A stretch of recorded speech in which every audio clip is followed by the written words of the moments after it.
This is Madhav Gupta and I welcome you all to Edu Club. So as far as your GK is concerned, I think you are getting actually what I am trying to convene, or if so as far as your math is concerned, I am starting today with a basic lecture of number system. मैं ऐसा मानकर चल रहा हूँ कि आप लोगों को कुछ भी नहीं आता और मैं बिल्कुल बेसिक से स्टार्ट कर रहा हूँ, इंक्लूडिंग कि नंबर कितने तरह के होते हैं आज हम लोग वो डिस्कस करने वाले हैं। तो ज़्यादा टाइम वेस्ट ना करते हुए मुझे लगता है हमें स्टार्ट करना चाहिए। मैं स्टार्ट कर रहा हूँ, तो स्टार्ट करते हैं। देखिए, सबसे पहला क्या है, हमें नंबर सिस्टम पढ़ रहे हैं ना, तो उस नंबर सिस्टम में हमें सबसे पहले नंबर्स की पता होना चाहिए कि नंबर्स एक्चुअली होते क्या हैं। एक नंबर क्या होता है? एक नंबर एक मैथमेटिकल फिगर होता है जो अपने आप में यूनिक होता है और किसी पर्टिकुलर क्वांटिटी को वो रिप्रेजेंट करता है। ठीक है, अच्छा चलिए, अब कुछ टाइप्स हैं नंबर्स के। इसमें सबसे पहला जो है वो है आपका नेचुरल नंबर्स। तो कह रहा है all the counting numbers are called natural number. जब आप काउंटिंग स्टार्ट करते हो तो नंबर्स जो भी कहाँ से स्टार्ट करते हो काउंट करना, 1 से स्टार्ट करते हो, तो 1 2 3 4 5 6 7 8 10 जहाँ तक काउंट कर सकते हो। ये सभी कौन से नंबर्स होते हैं? काउंटिंग नंबर्स होते हैं। ठीक है, एग्जाम्पल 1 2 3 4 5 6 7 8। ठीक है, इसके बाद नेक्स्ट आता है आपका इवन नंबर्स। इवन नंबर्स क्या होते हैं? याद रखना, एक ही चीज़ बताता हूँ याद रखने के लिए। किसी भी नंबर के लास्ट में 0 2 4 6 या 8 होगा तो वो नंबर क्या होगा? इवन नंबर होगा। ठीक है, क्लियर है। नेक्स्ट आ गया ऑड नंबर। ऑड नंबर क्या होते हैं? जो जिसके लास्ट में 1 बचता है जब हम उसको किससे डिवाइड करें? 2 से। मान लो, जैसे मैं लिख के बताता हूँ, जैसे ये नंबर है, मान लो 13, मैंने इसको 2 से डिवाइड किया तो 2 इंटू 6 क्या होता है? 12 होता है। नीचे क्या बचेगा? 1 बचेगा। तो यहाँ 1 बचा ना, तो इसका मतलब 13 क्या है? ऑड नंबर है। ठीक है, इतना एक एग्जांपल हो, जैसे 19 था,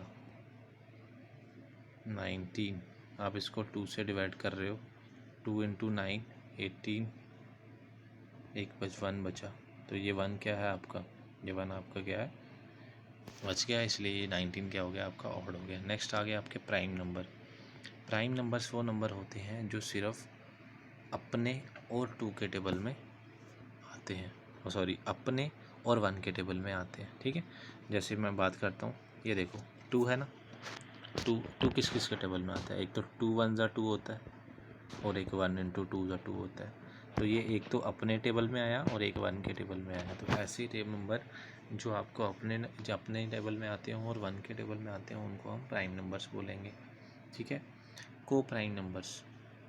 को प्राइम्स वो नंबर होते हैं जिनका आपस में कोई कॉमन फैक्टर नहीं होता। ठीक है, एग्जांपल लेते हैं, जैसे मैंने बोला अपन को फैक्टर वो कॉमन फैक्टर नहीं होता एक्सेप्ट 1 होता है उनका कॉमन फैक्टर। ठीक है, जैसे मैं एग्जांपल लेता हूँ, मैंने बोला 13 के अगर फैक्टर लिखने जाऊँगा तो होंगे 13 इंटू 1। आप बोलोगे 13 इंटू 1 क्यों लिखा?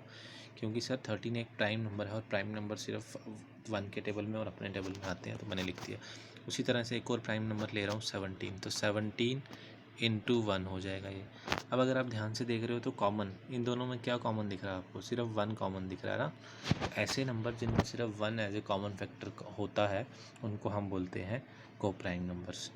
इतना शायद समझ में आ रहा होगा आपको। अब अगला कौन सा है? अगला है कंपोजिट नंबर्स। तो कह रहा है ऐसे नंबर्स जो बाकी नंबरों के साथ साथ 1 के साथ साथ बाकी नंबरों से भी डिवाइड होते हैं। जैसे 4 देखो, 4 1 से हो रहा है, 2 से भी होता है और 4 से भी होता है। तो अपने और 1 के अलावा भी किसी नंबर से अगर कोई नंबर डिवाइड होता होगा उसको हम बोलेंगे कंपोजिट नंबर। आप बोलोगे सर प्राइम नंबर और कंपोजिट में थोड़े डिफरेंस बनी है, मैं क्लियर करता हूँ। जैसे मैंने बोला 5 है ना, मैंने 5 को डिवाइड किया, 5 किससे डिवाइड होगा? एक तो 1 से हो सकता है, एक तो 5 से हो सकता है ना। ये हो गया आपके प्राइम नंबर। लेकिन मैंने बोला कि 4, अब 4 किस किस से डिवाइड हो सकता है? 4 सर आप बोलोगे 1 से हो सकता है, आप बोलोगे 4 1 से हो सकता है, 4 2 से हो सकता है, 4 4 से हो सकता है। वही तो मैं कह रहा हूँ, अब डिफरेंस समझना ना मेरी बात का। कलर चेंज करता हूँ। ठीक है, अब ये 4 से तो हुआ, 1 से भी हुआ, अभी तक ये सिर्फ प्राइम नंबर था, है ना। और अगर अब किसी और से डिवाइड हो गया तो ये प्राइम नहीं रहा, अब क्या बन गया, ये को प्राइम। ये कॉन्सेप्ट समझ लेना, क्लियर कर लेना, ठीक है। आई होप यहाँ तक सब सही है। ये हो गया आपके, सॉरी उल्टा बोल दिया मैंने, ये हो गया आपके कंपोजिट नंबर्स, ठीक है। जब कोई नंबर अपने और 1 के अलावा किसी और से भी डिवाइड होता हो तो उस नंबर को हम बोलते हैं कंपोजिट नंबर, ठीक है। नेक्स्ट है आपका होल नंबर। मैंने थोड़ी देर पहले आपको समझाया था कि जब भी नेचुरल नंबर की बात करेंगे तो counting numbers are called natural numbers. अगर उन्हीं काउंटिंग नंबर्स के साथ साथ उनके साथ हम ज़ीरो इंक्लूड कर दें तो वो क्या बन जाएगा, होल नंबर, सारे नंबर, ठीक है। इसको बोलते हैं होल नंबर्स। तो ज़ीरो से लेकर के लास्ट से इन्फिनिटी तक जो आते हैं उसको बोलते हैं हम होल नंबर्स। उसके बाद नेक्स्ट है आपका इंटीजर्स। अभी बात हो रही थी कि हमने बोला कि 0, 1, 2, 3, तो इससे पहले भी नंबर होते होंगे, -1, -2, -3। तो ये सबको मिला के क्या बनते हैं, पॉजिटिव नंबर्स, नेगेटिव नंबर्स और इंक्लूडिंग 0। ये क्या होते हैं आपके, ये इंटीजर्स होते हैं। आई होप यहाँ तक सब सही है। इतना ही रखते हैं, छोटी छोटी वीडियोस, इंटरेस्ट बना रहेगा, मैं कंटिन्यू करने वाला हूँ वैसे भी अब। सो गाइस, स्टडी हार्ड, पढ़िए, कुछ डाउट होगा पूछ लीजिए, ठीक है। Thank you guys.